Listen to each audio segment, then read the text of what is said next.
Assalamualaikum warahmatullahi wabarakatuh.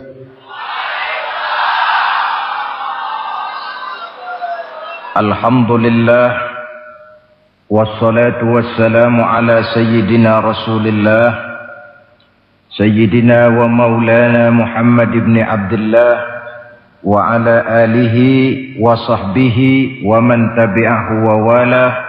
La haula wa la quwwata illa billah.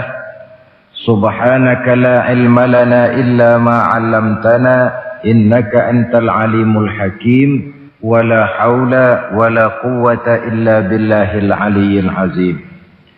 Saudara-saudara hadirin yang berbahagia,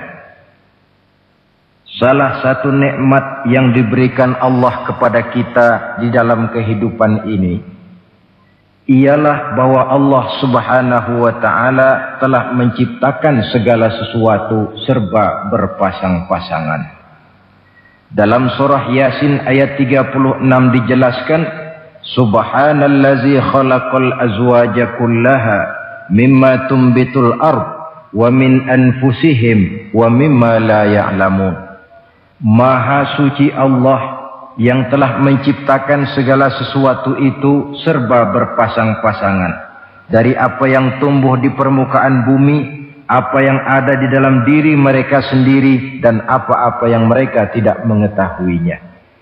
Demikianlah kita lihat siang berhadapan dengan malam, benar berhadapan dengan salah, dan laki-laki berhadapan dengan perempuan.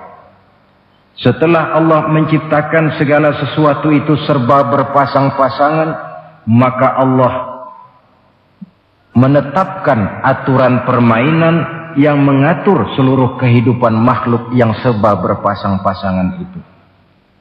Kita tentu maklum, apapun saja yang kita lakukan dan kita perbuat tanpa ada aturan akan berakhir dengan kekacauan.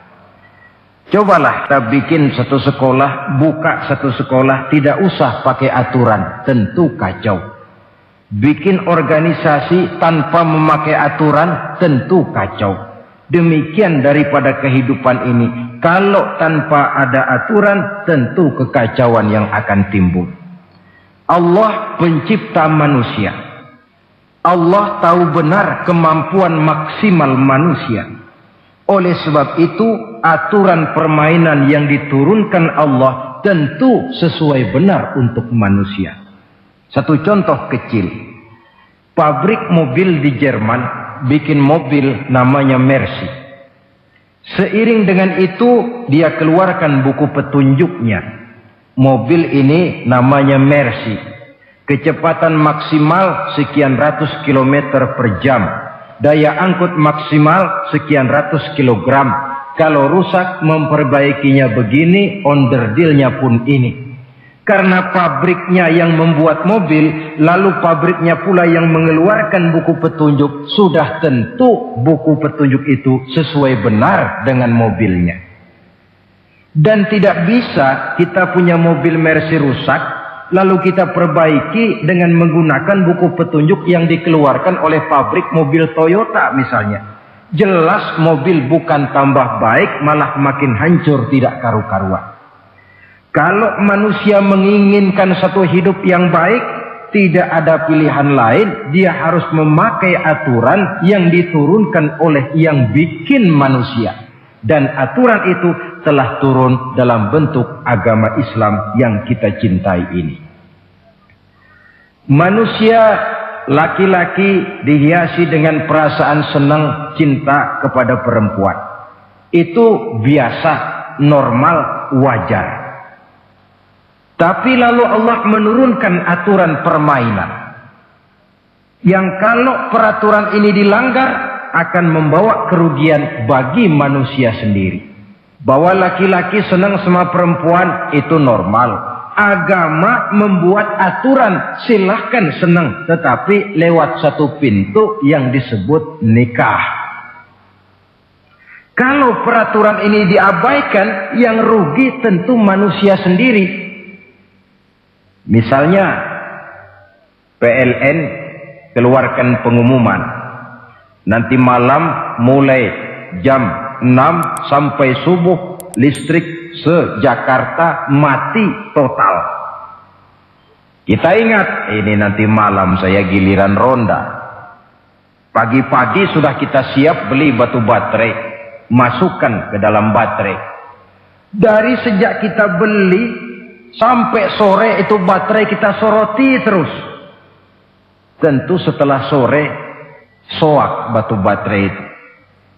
Datang malam berangkat kita ronda, kalau disoroti lagi kan baterainya sudah nggak terang lagi, sudah soak. Sebab apa? Belum waktunya sudah disoroti terus. Sekarang kalau ada orang belum masuk pintu pernikahan, nafsu seksualnya diobral terus. Itu kan sama juga belum datang malam, baterainya sudah disoroti terus. Nanti masuk pernikahan, soak. Berhadapan dengan istrinya, barangkali sudah nggak bisa apa-apa, cuma nyengir saja. Yang rugi manusia sendiri. Itulah sebabnya Allah lalu mengatur bahwa laki senang sama perempuan lewat satu pintu yang disebut dengan nikah. Maka pada pertemuan kali ini kita akan bicara tentang nikah dalam Islam. Saya bagi kepada 3 masalah pokok saja. Pertama, pengertian dan kedudukan nikah menurut Islam. Yang kedua, motivasi pernikahan. Karena apa orang itu seharusnya melakukan nikah. Dan yang ketiga, membina rumah tangga bahagia menurut contoh Rasulullah Sallallahu Alaihi Wasallam. Hadirin yang saya hormati, kita mulai dengan yang pertama, pengertian nikah. Dalam kehidupan sehari-hari ada 2 kata yang sering kita gunakan, kawin dan nikah. Kalimat kawin kelihatannya dipergunakan oleh semua makhluk hidup. Lain dengan nikah, ini hanya digunakan khusus untuk manusia muslim. Makanya kita sering dengar orang bilang, kucing kawin, ayam kawin, kambing kawin, dan belum pernah kita dengar ada ayam nikah atau kucing nikah. Sebab apa? Nikah ini cuma dipakai oleh makhluk bernama manusia yang muslim. Apa pengertian nikah? Seorang tokoh, Abi Yahya Zakaria Al-Ansari, di dalam kitab Fathul Wahhabnya menjelaskan, an-nikahu aqdun yatadammanu ibahatal wat'i bilafzi inkahin au nahwihi. Nikah adalah akad, yaitu ijab dan qabul, yang akad ini menjamin dibolehkannya pergaulan bebas antara laki-laki dan perempuan. Jadi kalau sementara anak muda kita beranggapan bagaimana Islam ini kolot, masa laki-laki tidak boleh bergaul dengan perempuan, itu anggapan salah. Islam bukan saja tidak melarang, malah menganjurkan laki-laki bergaul dengan perempuan sebebas-bebasnya, sepanjang pergaulan itu bisa dipertanggungjawabkan baik menurut hukum negara, lebih-lebih menurut hukum agama. Coba orang kalau sudah akad, sudah ijab qabul, ada saksi, ada wali, selesai itu dia masuk ke dalam kamar berdua, bergaul di situ sebebas-bebasnya, itu saya kira 100% halal. Tidak perlu lagi orang curiga, tidak perlu lagi sembunyi-sembunyi. Kenapa? Ini bentuk pergaulan yang bisa dipertanggungjawabkan. Kalau tidak, dengan dalih new morality, kebudayaan modern, lalu melakukan yang disebut free love, free sex, samenleven, hidup bersama tanpa nikah alias kumpul kebo. Dan saya kira itu kebo cuma mewakili saja. Artinya begitulah kalau binatang itu kumpul. Sebab kumpul kucing pun saya kira begitu, kumpul ayam pun begitu. Kebo cuma mewakili binatang. dalam kalimat itu. Tengoklah berapa banyak sudah bayi-bayi yang lahir ke dunia ini tanpa tahu kemana dia harus memanggil bapak. Berapa banyak gadis-gadis bergelimpangan jadi korban dari orang-orang yang tidak bertanggung jawab. Itu semua merupakan ironi. Maka menjauhkan manusia dari aturan agama pada hakikatnya sama dengan usaha membinatangkan manusia. Bahkan kalau manusia sudah jauh dari aturan agama, sanggup berbuat lebih buas daripada binatang. Kita tahu yang namanya bajing itu makanannya cuma kelapa.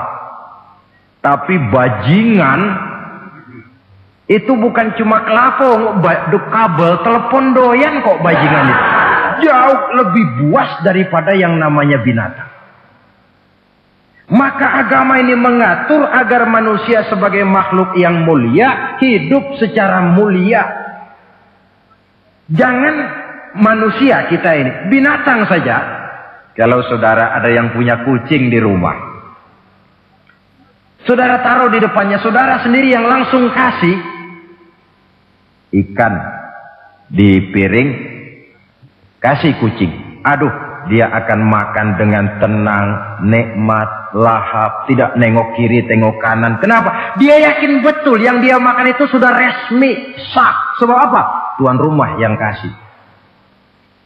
Tapi kalau si kucing ngambil sendiri di dapur, mencuri dia, setelah dapat dia bawa lari, makan pun tidak tenang. Kenapa? Mesti nengok kiri, nengok kanan. Rupanya instingnya pun bekerja. Ini bukan hak saya mencuri. Saudara-saudara, tengok orang yang sudah terlibat dalam pergaulan suami istri yang sah. Itu kan nggak perlu tengok kanan, tengok kiri, nggak perlu takut-takut. Kenapa? Sudah sah. Tapi kalau yang bukan istrinya, wah itu bu, sudah seperti kucing nyolong ikan, tengok kiri, tengok kanan, tidak pernah mengalami ketenangan. Itu selintas pengertian nikah. Lalu bagaimana kedudukan nikah menurut Islam? Ternyata nikah dalam pandangan Islam tidak cuma sekedar untuk memenuhi kebutuhan biologis manusia. Tidak cuma sekedar untuk memperkembangbiakkan keturunan. Tidak cuma sekedar untuk mendapat ketenangan hidup. Lebih tinggi daripada sekedar itu, nikah dalam pandangan Islam ibadah. Jadi kalau kita ditanya, Pak, ibadah apa yang paling enak dalam Islam? Jawabannya jelas, nikah. Begitu enaknya ibadah yang namanya nikah ini, sampai yang sudah pernah pun pengen ulangan. Namanya ibadah. Tetapi tentu ada konsekuensi. Oleh karena nikah ibadah, dan semua ibadah dalam Islam tidak boleh dikerjakan setengah hati atau main-main. Sholat ibadah, tidak boleh main-main atau setengah hati atau coba-coba. Puasa ibadah, tidak boleh main-main, setengah hati atau coba-coba. Dan oleh karena nikah pun ibadah, punya nilai sakral, juga tidak boleh main-main, setengah hati atau coba-coba. Dus nikah eksperimen tidak dikenal dalam Islam. Mas, saya dengar sampean sudah nikah ya? Iya mas, saya cuma nyoba saja kok ini. Kalau enak terus, enggak ya bubar. Ini tidak ada nikah eksperimen, sebab dia punya nilai sakral yang bermotifkan ibadah. Itu pengertian dan kedudukan nikah. Lalu apa motivasi suatu pernikahan? Karena apa seharusnya orang nikah itu? Apa landasannya? Saudara, hadis yang diriwayatkan oleh Imam Bukhari, Muslim, Abu Dawud dan Ibnu Majah dari Abi Hurairah menjelaskan, Nabi bersabda, tunkahul mar'atu li arba'in. Nikahilah perempuan karena 4 perkara. Kalau dia perempuan tentu nikahilah laki-laki karena 4 perkara. Memilih jodoh, nah inilah lengkapnya konsepsi Islam. Milih jodoh saja Islam itu memberikan petunjuk kok. Karena apa orang memilih jodoh itu? Kata Rasul karena 4 faktor. Pertama, liha. Karena dia orang kaya. Cari yang kaya. Yang kedua, lihasabiha. Karena dia keturunan orang baik-baik. Cari keturunan orang baik-baik. Yang ketiga, lijamaliha. Karena dia cantik. Cari yang cantik. Dan yang keempat, lidiniha. Karena dia orang taat beragama. Cari orang yang taat beragama. Kalau berkumpul keempat-empatnya, rasanya surga dunia sudah. Coba lihat. Suami mana sih yang tidak bangga punya istri cantik, kaya, keturunan orang baik-baik, lalu taat beragama? Atau istri mana sih yang tidak bangga punya suami ganteng, kaya, keturunan orang baik-baik, dan taat pula beragama? Tapi kan terus terang yang kumpul keempat-empatnya kan boleh dibilang jenis makhluk langka ini. Sulit. Kadang-kadang cantik, kaya, akhlaknya kayak setan. Ada saja kurangnya. Oleh karena ada saja kurangnya, lalu Nabi memberikan stressing, penekanan. Fazfar bizatiddin taribat iyadak. Pilih orang yang taat melaksanakan agama, niscaya hidupmu akan berkah. Jadi motivasi suatu pernikahan hendaknya agama. Apa rahasianya? Mari kita lihat. Kalau orang memilih pasangan karena rupa yang cantik semata-mata, silakan, tapi jangan jadi motivasi utama. Kalau rupa yang cantik jadi alasan utama, saya yakin rumah tangga tidak akan tahan lama. Sebab apa? Pertama, yang namanya cantik itu relatif. Artinya bergantung siapa yang memandang. Yang menurut saudara cantik, menurut saya belum tentu cantik. Yang kata saya cantik, menurut saudara barangkali itu yang jelek. Relatif.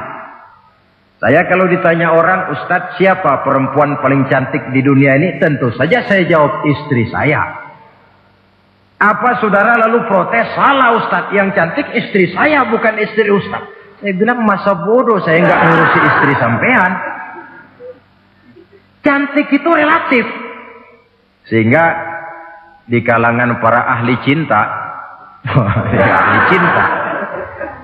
sampai sekarang masih jadi perdebatan. Sebenarnya cantik yang bikin orang jatuh cinta, apa cinta yang membuat orang jadi kelihatan cantik? Dua-duanya bisa terjadi. Mungkin karena cantik orang jatuh cinta, dan bisa juga karena sudah kadung cinta orang kelihatannya jadi cantik. Tapi yang jelas cantik relatif. Yang relatif tidak bisa dijadikan sandaran utama. Yang kedua, yang namanya cantik itu temporer. Artinya berubah oleh pergeseran masa dan pertukaran waktu. Sekarang dia cantik, of course. Sedang sweet 17-an, sedang honeymoon, sedang bulan madu, sedang pengantin baru. Tentu saja cantik. Punya dia anak 1, kecantikan mulai menurun. Punya dia anak 2, kulit mulai keriput. Punya dia anak 3, apalagi tak pandai bersolek, udahlah onderdeal mulai pada copot. Kalau rumah tangga didasarkan kepada rupa yang cantik saja, selesailah rumah tangga sampai di situ. Yang ketiga, di atas langit, rupanya masih ada langit lagi. Di atas yang kita anggap cantik, rupanya masih ada yang lebih cantik. Kalau cantik yang kita kejar, kita akan jadi petualang yang pindah dari perempuan satu ke perempuan yang lain. Cinta bajak laut namanya. Di mana kapal berlabuh, di sana cinta mendarat. Saudara hadirin yang saya hormati, padahal sate dengan singkong itu kan bedanya cuma di tenggorokan. Kalau sudah masuk ke dalam perut, kenyangnya barangkali sama. Malah barangkali besok pagi kalau keluar lebih tidak enak baunya sate itu daripada singkong.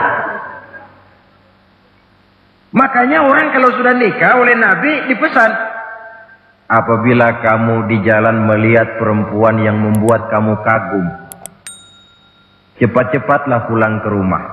Sebab apa? Sebab yang perempuan cantik di jalan kau lihat itu punya, istrimu juga di rumah punya. Gak percaya cobalah pulang, akurin, sama itu. Silahkan cari yang cantik, tapi jangan dijadikan motivasi utama. Yang kedua, kalau perkawinan, pernikahan cuma karena harta, silahkan cari yang kaya. Tapi kan harta itu, kata Imamul Ghazali, al-mal zillun zail. Harta bagaikan bayangan. Sore di sebelah barat, tengah hari di tengah, sore pindah ke sebelah timur. Hari ini dia kaya, besok dia bangkrut. Roda itu berputar. Kalau harta dijadikan pilihan utama, boleh jadi dalam hidup berumah tangga ada pepatah, ada uang abang disayang, tidak ada uang abang melayang. Artinya pun rumah tangga tidak akan tahan lama. Yang ketiga, kalau karena keturunan, persilahkan cari keturunan yang baik-baik. Namun toh pada akhirnya orang diajarkan bahwa kita ini mau besar atau tidak, bukan dengan jalan menyempeng kepada kebesaran orang lain, tetapi ditentukan oleh kepribadian kita sendiri. Sekarang kalau karena agama, Nabi berikan penekanan fazfar bidzatid din taribat yadak. Pilih orang yang taat beragama, niscaya hidupmu akan beruntun. Apa rahasianya? Tidak lain rumah tangga Rasulullah Sallallahu Alaihi Wasallam.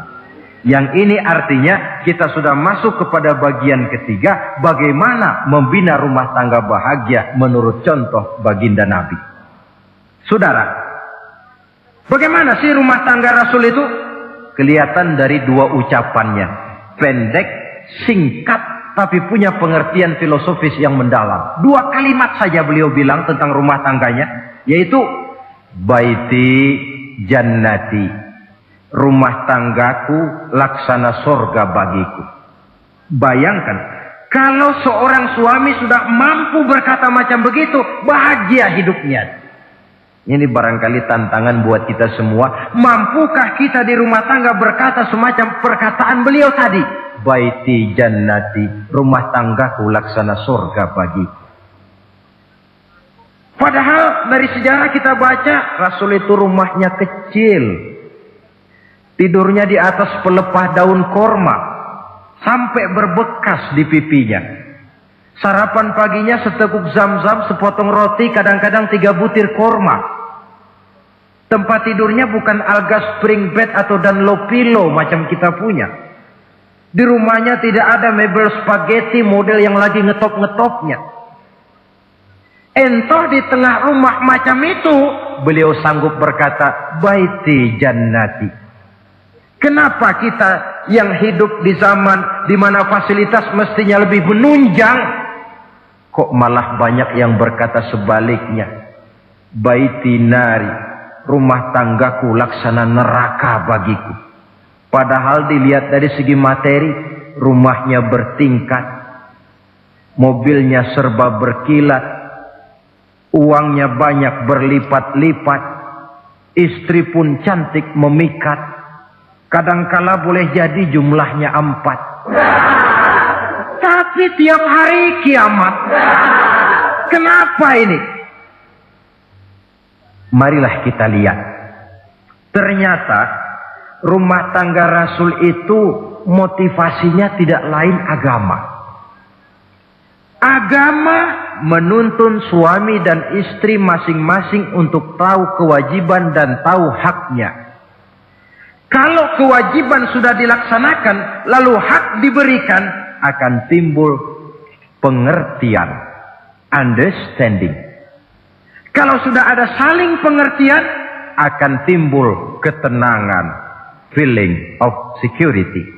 Dan ketenangan tangga utama untuk mencapai yang disebut bahagia. Itu sebabnya hakikatnya membicarakan rumah tangga yang berdasarkan agama tidak lain adalah bagaimana seharusnya seorang suami melaksanakan kewajibannya dan seorang istri melaksanakan tugasnya. Artinya kewajiban suami itu apa? Kewajiban istri itu apa? Kewajiban istri hak suami, kewajiban suami hak untuk istrinya menurut tuntunan dan tuntutan agama. Saudara hadirin, menurut hadis riwayat Abu Dawud dari Muawiyah bin Haidah, satu hari Rasul ditanya, "Ya Rasul, apa sih hak istri-istri kami ini? Artinya kewajiban kami sebagai suami ini apa?" Rasul menjawab, pertama, antat'amaha iza ta'imta. Kau beri istrimu makan sebagaimana engkau makan. Kewajiban seorang suami.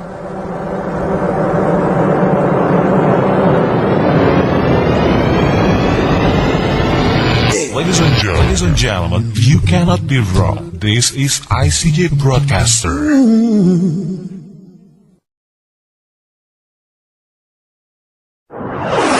Ladies and gentlemen, this is the Integral CJ's Management presents. Nah, saudara hadirin,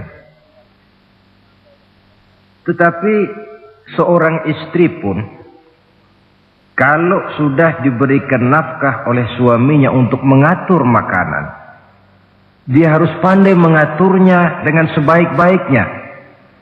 Menu yang teratur, gizi yang lengkap, dan saya kira yang namanya 4 sehat 5 sempurna itu kan tidak berarti bahwa hidup ini harus serba mewah, tidak. Yang penting ada variasi sehingga tidak merangsang suami untuk makan di luar. Jangan misalnya tahu suaminya senang jengkol lalu tiap hari saja jengkol. Itu kan bisa kejengkolan suami. Dengan demikian, masalah yang kelihatannya sepele tetapi yang sebenarnya bisa menjaga keharmonisan atau malah keretakan rumah tangga harus kita perhatikan dengan sebaik-baiknya. Suami memberikan nafkah, dari jumlah itu 60% lari ke kredit, 40% lari ke dapur. Tentu pada akhirnya sang suami akan merasa curiga, padahal barangkali istrinya pun berniat baik, cuma hanya tidak ada keterbukaan di dalam mengurus masalah-masalah yang berhubungan dengan dapur. Inilah kewajiban yang pertama dari seorang suami, kewajiban yang menyangkut masalah pangan. Lalu yang kedua, wataksuwaha izaktasaita. Engkau beri istrimu pakaian sebagaimana engkau berpakaian. Suami yang adil, pakaian yang dia pakai sama harganya dengan yang dibelikan untuk istrinya. Kecuali tentu kalau istrinya ridho. Zalim seorang suami, jikalau untuk dia misalnya dia beli pakaian yang mahal-mahal, jasnya dia pakai Switzerland wool, sarungnya Samarinda. Kalau dia pakai sepatu, belilah sepatunya. Sementara istrinya cuma pakai kain belacu saja. Kenapa mesti begitu? Sebab, saudara hadirin, istri kita sebenarnya adalah bagian daripada hidup kita. Baik dia dilihat orang, baik juga kita disebut orang. Jelek dia dipandang orang, tentu jelek juga nama kita disebut orang. Apalagi hidup bermasyarakat, kadang-kadang mulut usil itu kan sudah banyak macam ragamnya. Nah, itu siapa sih perempuan yang jalan? Kenapa? Itu pakaian yang tidak dipakai sih tidak mahal, cuma pakaiannya serasi, pantas, enak dilihat. Oh, terang saja dia kan istrinya si Miun. Nah, Miun yang sedang tidur barangkali tidak tahu apa-apa mendapat sebutan baik. Cobalah kalau istri kita semaunya saja, orang akan bilang, ah itu perempuan, kenapa? Saya gerah ngelihatnya. Mau ke pasar cuma pakai kutang saja. Tentu suami pun akan mendapat sebutan yang tidak baik. Cuma sang istri kalau sudah dibelikan pakaian oleh suami, termasuk alat-alat kecantikan di dalamnya, pakaian itu tentu dipakai niat pertama adalah untuk menyenangkan hati suami. Seorang istri yang memakai bedak untuk menyenangkan suami, misalnya tiap polesan bedak ada pahalanya. Dia pakai lipstik untuk menyenangkan hati suaminya, tiap goresan lipstik ada pahalanya, bernilai ibadah. Ini kewajiban yang kedua. Yang ketiga, wala tadribil wajha. Kalau marah, jangan memukul muka. Maksudnya apa ini? Kewajiban memberikan perlindungan. Sehingga si istri merasa ada tempat dia mengadu. Ada tempat dia melarikan persoalan. Ada tempat dia bergantung. Kalau marah jangan memukul muka. Dan memukul itu pun upaya terakhir. Kalau tidak bisa dengan kata yang lemah lembut, agak sedikit keras katanya. Kalau dengan kata yang keras tidak juga bisa pisah tempat tidur. Kalau memang tidak bisa juga dengan pukulan yang tujuannya bukan untuk menyakiti, tetapi untuk mendidik. Allah tadribal wajha. Kalau marah jangan memukul muka. Dan memukul pun bukan jalan pertama, tapi upaya terakhir dengan tujuan bukan untuk menyakiti, tapi untuk mendidik sang istri. Kewajiban untuk memberikan perlindungan. Yang keempat, wala tuqabbih. Jangan memburuk-burukan istrinya. Kewajiban menjaga nama baik. Sebab apa? Dalam satu bahasa yang indah, Al-Quran menjelaskan bahwa suami istri itu laksana pakaian. Hunna libasul lakum wa antum libasun lahunna. Istri pakaian untuk suami, suami pakaian untuk istri. Lihatlah alangkah indah gaya bahasa Al-Quran ini. Diibaratkannya suami istri seperti pakaian. Apa fungsi pakaian? Pertama, pakaian itu kan jadi kebanggaan. Saya bangga memakai baju seperti ini. Saudara bangga memakai baju yang saudara pakai. Artinya seorang suami harus berusaha menjadi suami kebanggaan istri. Dan seorang istri pun harus berusaha menjadi istri yang dibanggakan oleh suaminya. Jangan yang malah kemudian disesali. Itu kan kalau sudah marah orang kadang-kadang ucapannya nggak terkontrol. Istri marah sama suami, bang, nyesel gue punya laki kayak gitu. Sudah hilang lagi kebanggaan. Kalau kebanggaan hilang, wibawa pun hilang. Kalau wibawa sudah hilang, maka rumah tangga sudah sulit untuk dipertahankan. Yang kedua, yang namanya pakaian itu kan menutup aurat. Itu tujuan pakaian yang terpenting. Artinya di sini, kalau seorang istri mempunyai kekurangan, suamilah yang menutupi. Kalau seorang suami mempunyai kekurangan, istri juga harus berusaha menutupi. Jangan kekurangan suami diceritakan di pasar umum. Atau kekurangan istri dibuka di mana-mana. Itu namanya suami istri tidak berfungsi sebagai pakaian, malah justru saling membuka aurat masing-masing. Ialah kadang-kadang penyakit ini. Kadang-kadang yang namanya perempuan dari rumah itu berangkat ngaji katanya. Sampai di pengajian apa? Suaminya diakur-akurin. Bayu bagaimana suami? Wah, suami saya payah. Dipayahkannya suaminya di mana-mana. Atau aib dan kekurangan istri diceritakan di mana-mana. Orang bertanya, gimana mas istrinya? Oh, Pak Maju. Loh, kenapa istrimu kan cantik? Iya, soal cantik sih iya, tapi tidurnya kok ngiler ini. Nah, ini kan nggak perlu yang macam begini ini. Tidak bisa menjaga apa yang disebut security informasi. Fungsi pakaian sebagai suami istri tidak berjalan di dalamnya. Saling menjaga kehormatan diri. Ini yang keempat. Yang kelima, wala tahjur illa fil bait. Jangan berpisah dari istri kecuali di rumah. Maksudnya begini.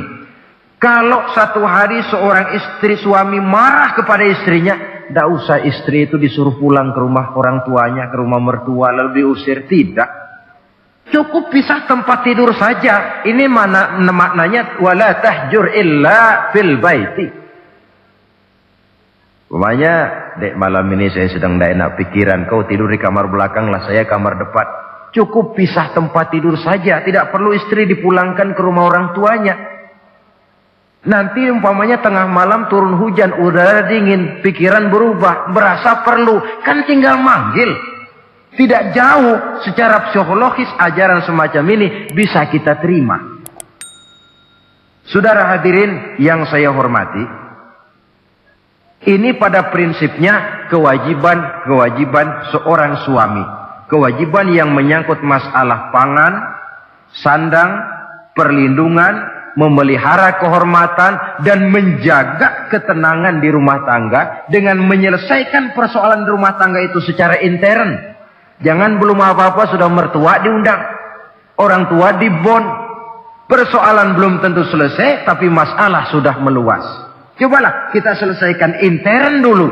Kalau kemudian ternyata dianggap perlu mengundang orang tua, mertua, keluarga, baru kita upayakan ke arah itu. Ini kewajiban suami dan ini merupakan hak istri. Lalu bagaimana kewajiban istri sekarang ini? Istri kewajibannya merupakan hak untuk suami. Saudara, dari hadis yang diriwayatkan Imam Ibnu Majah dari Ali bin Yazid dari Abi Umamah, Nabi bersabda, "Mastafadal mu'minu ba'da taqwallahi azza wa jalla khairan lahu min zaujatin salihah." Bagi seorang mukmin, sesudah dia mempunyai sifat takwa kepada Allah, tidak ada yang lebih membawa manfaat selain daripada istri yang salihah. Istri solehah itu yang bagaimana? Yang hidup mampu melaksanakan kewajibannya. Apa kewajibannya? Kata Nabi, pertama, in amaroha ata'athu. Kalau diperintah, dia taat. Kewajiban istri yang pertama, taat kepada suaminya. Begitu besar kewajiban taat kepada suami, sampai-sampai Nabi pernah menyatakan, "Lau kuntu amiran ahadan ayyasjuda li ahadin la amartul mar'ata an tasjuda li zawjiha." Kalau saja boleh, kata Nabi, aku memerintahkan manusia sujud kepada sesama manusia, tentu aku perintahkan istri untuk sujud kepada suaminya. Untung saja sujud kepada manusia tidak boleh. Kalau boleh, istri itu disuruh sujud kepada suami. Tentu karena besar hak suami atas dirinya. Yang kedua, ibadah sunnah tidak mendapat izin suami juga bukan saja tidak berpahala, malah berdosa. Umpamanya, pengantin baru, si istri kebetulan santri, malam minggu pesta, besoknya hari Senin, si istri sudah kadang biasa hidup sebagai santri, hari Senin puasa sunnah. Dia bilang sama suaminya, "Bang, besok saya mau puasa sunnah nih, hari Senin." Kata suaminya, "Kalau kau puasa juga kau kejam. Lalu kau puasa, aku disuruh ngapain?" Tidak diizinkan oleh suami, dia puasa juga. Bukan saja tidak mendapat pahala, malah berdosa. Sampai amalan yang sunnah pun tidak diizinkan oleh suami, berdosa. Apalagi amalan yang mubah, apalagi amalan yang tidak ada dasar hukumnya, perintahnya. Sepanjang perintah suami tidak untuk maksiat kepada Allah, istri wajib untuk taat. Dalam hadis lain kita temukan Nabi bersabda, "Idza da'a ar-rajulu imra'atahu ila firashihi." Kalau seorang suami memanggil istrinya ke tempat tidur. Ini bahasa kinayah. Manggil ke tempat tidur kan tentu nggak perlu penjelasan. Masa mau nyambal di tempat tidur kan enggak. Fa'abat. Si istri tidak mau. Lantaran istri tidak mau, suami jengkel. Fabata ghadbana 'alaiha. Sampai dalam jengkelnya tidur. La'anat hal malaikatu hatta tusbiha. Istri macam itu dilaknat, dikutuk oleh malaikat sampai datang waktu pagi. kewajiban untuk taat. Namun sebaliknya, seorang suami pun jangan mentang-mentang istri wajib taat lalu overacting. Segalanya main tunjuk, segalanya main komando, segalanya main perintah. Sebab contoh yang diberikan oleh Rasul tidak begitu. Rasul kita baca dalam sejarah menjahit bajunya sendiri, memperbaiki kasutnya sendiri. Artinya yang bisa ya dikerjakan tanpa harus menggantungkan semuanya kepada sang istri. Kewajiban untuk taat. Nah, penutup tentang taat ini ada sebuah hadis pula di mana baginda Nabi bersabda, ayyumam ra'atin matat wa zawjuha anha radin dakhalatil jannah. Kalau seorang perempuan meninggal dunia, suaminya ridho kepadanya, maka perempuan itu akan masuk surga.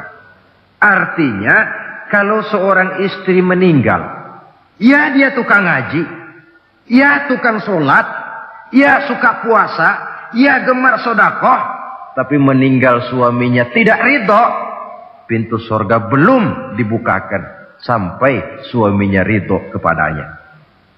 Ini menggambarkan tentang besarnya kewajiban taat seorang istri kepada suaminya. Ini kewajiban pertama.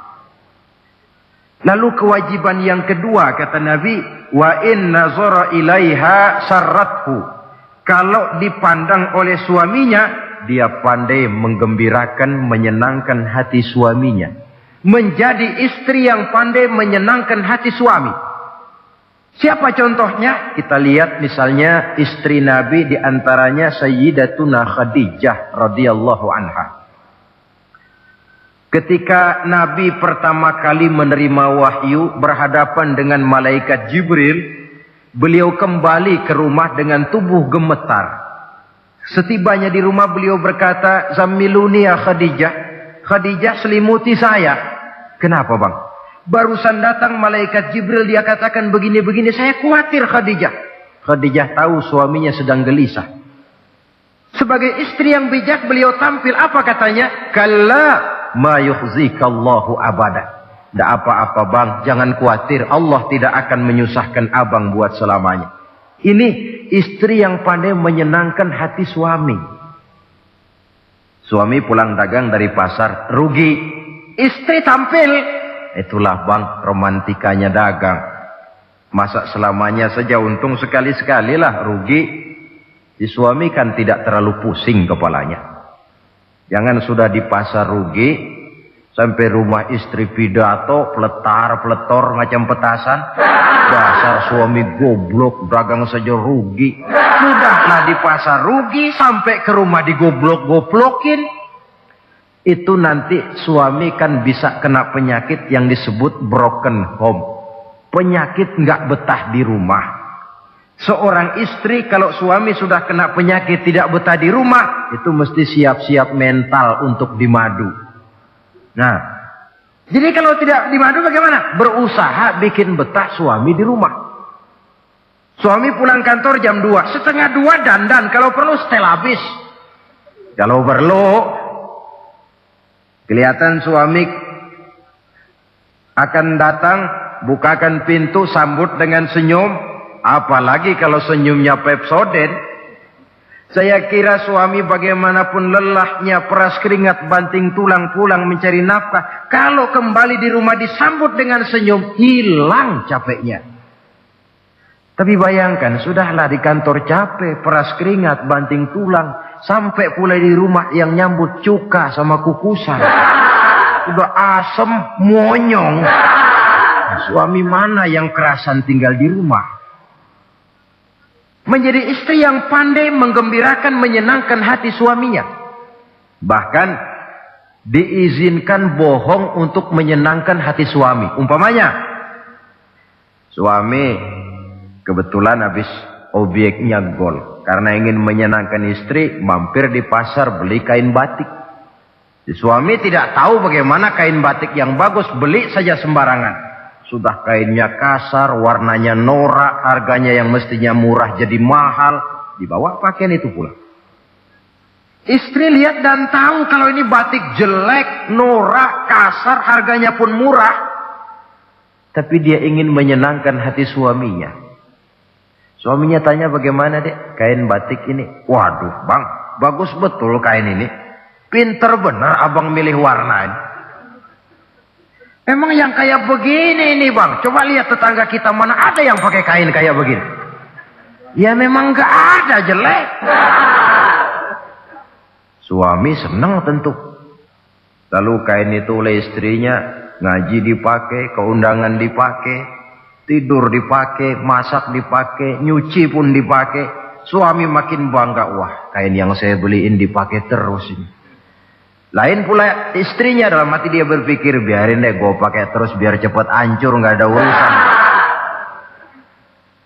Coba kalau waktu itu si istri jujur, dasar laki goblok, beli kain kayak begini, sono pulangin. Nah, mungkin suami yang sudah payah-payah mau menyenangkan hati istrinya malah berbalik pikirannya. Saudara hadirin, ini kelihatannya penting untuk menjaga suasana keharmonisan di dalam kehidupan berumah tangga. Begitu pula pengertian seorang suami. Rasul pernah pulang dari masjid agak larut malam, rupanya banyak orang bertanya. Ketuk pintu, assalamualaikum, sampai 3 kali tidak dibukakan pintu. Rupanya Aisyah lelap benar tidurnya. Rasul sadar beliau pulang kemalaman dan tahu istrinya capek bekerja di waktu siang. Asyraful anbiya wal mursalin ini menghormati istrinya. Salam 3 kali tak dibukakan pintu, bukan marah, malah gelar sorban di depan pintu. Di situ beliau tidur. Tengah malam Aisyah mau sholat, buka pintu, terkejut lihat suaminya tidur di depan pintu. Dibangunkan, begitu dibangunkan Rasul lebih dahulu berkata, Aisyah, maafkan saya pulang terlambat memang sebab banyak yang bertanya di masjid. Sudahlah tidur di depan pintu, begitu dibukakan beliau dulu yang minta maaf. Sulit jadi suami semacam ini. Yang enak kalau sudah nggak dibukain pintu, istri kepulesan lalu sekali buka pintu, kan yang enak kita tunjuk jidatnya, lo tidur kayak tembok ya. Saudara hadirin, menjadi istri yang pandai menyenangkan hati suaminya, sebab tidak ada seorang suami bisa sukses baik di medan tugas, di masyarakat, di kantor, di toko, di tempat manapun, kalau tidak ditunjang oleh peran serta dari para istrinya. Karena itulah perempuan walaupun peranannya tidak begitu kelihatan, sebenarnya sangat menentukan. Seorang suami yang jujur, polos, lugu, sederhana, sanggup menjadi koruptor ulung karena didorong-dorong oleh istrinya. Merangsang ketamakan suami. Istri dibakar oleh tetangganya. Bang, kenapa? Kau kan di kantor kepala bagian. Lalu, tangga kita pegawai kecil saja bang. Tapi coba lihat istrinya kalau pakai gelang kayak pelek beca bang gelangnya. Kau kepala bagian gak bisa beliin saya macam gitu, kepala bagian goblok. Lalu bagaimana bu, gaji saya kan sudah jelas segitu. Iya, kamu kan kepala bagian. Apaan kayak di kantor sabet. Kalau sudah main sabut-sabutan begini, sudah merangsang suami untuk berbuat yang tidak baik. Kecil, tidak begitu kelihatan, tapi sangat menentukan. Istri yang soleh, yang bisa melaksanakan kewajibannya, yaitu pandai menyenangkan hati suaminya. Ini kewajiban istri yang kedua. Yang ketiga, wa in aqsama alaihi abarrathu. Kalau suami memberikan sesuatu, dia pandai berbakti, menjadi istri yang pandai bersyukur kepada suami. Kita ingat ketika pulang Mi'raj kan Rasul bercerita, saya dalam perjalanan itu diperlihatkan neraka, kata Rasul. Saya lihat kok isinya kok lebih banyak perempuan daripada laki-laki. Nah, sahabat heran, ya Rasul, lebih banyak perempuan? Iya. Apa mereka tidak sholat? Sholat. Apa mereka tidak pernah hadir di majelis taklim? Oh, rajinan dia sama suaminya. Ada apa? Tidak pernah baca Quran? Rajin. Lalu kenapa kok isinya kebagian besar perempuan? Rasul menjawab, hunna yakfurnal asir. Mereka umumnya tidak pandai bersyukur kepada suaminya. Hujan panas setahun dibalas dengan hujan sehari. Kalau suaminya sedikit salah, sudah kehilangan pertimbangan, tertutup seluruh kebaikannya. Yang kelihatan cuma salahnya saja. Maka sebaiknya di dalam hidup berumah tangga, baik suami maupun istri itu masing-masing sedia timbangan. Kalau satu saat suami salah, istri ambil timbangan. Timbang, suami saya salahnya ini, jasanya ini. Bertahun-tahun dia hidup mencari nafkah buat saya, membelikan pakaian untuk saya, mencarikan makan untuk saya. Salahnya ini. Timbang, mana lebih banyak salahnya atau benarnya? Dengan demikian kita akan bisa menghasilkan keputusan objektif. Giliran istri yang salah, suami yang ambil timbangan, ukur mana lebih banyak, baiknya atau salahnya. Kalau tiap kita masing-masing punya timbangan, insya Allah nilai-nilai objektif dari suatu pertimbangan akan bisa kita temukan dalam mengambil keputusan. Istri yang pandai berbakti membalas budi daripada suaminya. Kewajiban yang keempat dari seorang istri, wa in ghaba anhu nasahathu fi nafsiha wa malihi. Kalau suami tidak ada di rumah, dia pandai menjaga kehormatan dirinya dan pandai menjaga harta suaminya. Tidak mencari kesempatan dalam kesempitan. Suami lembur, istri ngompreng. Dan pandai menjaga harta suaminya. Nah, coba lihat. Kalau seorang suami ada uang di kantongnya 100 rupiah. Ada tukang minta pengemis, istri ambilkan saja tanpa izin suaminya uang di kantong suami 100. Dia sedekahkan. Niatnya tentu baik. Si istri dapat dosa, si suami dapat pahala. Perbuatan sedekahnya itu betul, tapi mengambil uang tanpa izin suami itu yang salah. Dan ternyata salah itu lebih besar daripada pahala yang dia lakukan lantaran bersedekah itu. Kalau ini terwujud, maka suasana saling mempercayai akan tumbuh. Kalau sudah saling mempercayai, rasanya akan terwujud kedamaian dan ketenangan. Suami meninggalkan rumah dengan perasaan tenang, istri pun melepas suami dengan perasaan damai, tanpa was-was, tanpa curiga, dan sebagainya. Dan ini modal yang paling utama, mewujudkan saling kepercayaan dalam membina hidup bahagia. Saudara, jadi dengan demikian, kewajiban suami dan kewajiban istri yang merupakan bagian tidak terpisahkan dari bagaimana membina rumah tangga berdasarkan tuntunan agama, merupakan hal yang dicontohkan oleh Nabi kita Muhammad sallallahu alaihi wasallam.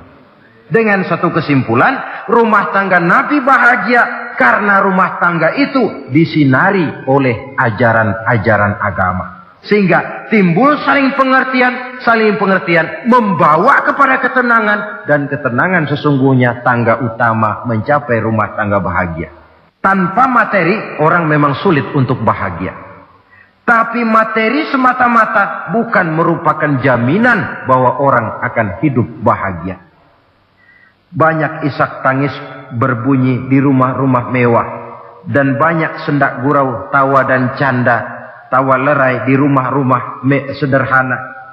Artinya suka dan duka, sedih dan gembira, susah dan bahagia bisa ada di gubuk reot dan bisa juga ada di rumah mewah. Ternyata bukan harta semata-mata yang menopang dan menjamin hidup itu akan bahagia, tapi satu rumah tangga yang dipancari oleh sinar agama, di bawah naungan ridho dari Allah Subhanahu wa taala. Si istri taat melaksanakan ajaran agama, suami taat, lalu anak-anak pun hidup dalam suasana yang religius. Dari sana tumbuh pancaran sinar keagamaan. Irama agama mengalun dalam kehidupan rumah tangga kita. Berfungsilah dengan demikian rumah tangga sebagai tempat di mana kita mengamalkan ajaran agama kita. Alangkah nikmat satu rumah tangga. Istri ahli ibadah, suami pun ahli ibadah, anak-anak pun terbiasa oleh lingkungan untuk hidup melaksanakan suatu ibadah. Dan keberhasilan di rumah tangga awal untuk menuju keberhasilan di masyarakat, di tempat tugas, dan di tempat-tempat lainnya. Sebaliknya, kehancuran rumah tangga akan selalu menjadi awal kehancuran karir di masyarakat, di tempat kerja, dan di tempat-tempat lainnya. Oleh karena itu, berangkat dari hal semacam inilah, maka kita berkeyakinan rumah tangga yang bahagia ialah rumah tangga yang didasarkan kepada ajaran agama. Sehingga tercapailah kebahagiaan hidup di dunia yang langsung menopang kepada kebahagiaan hidup di akhirat nanti. Nah, inilah pembicaraan kita pada pertemuan kali ini. Dengan harapan, mudah-mudahan dari setiap rumah tangga muslim memancar sinar-sinar agama.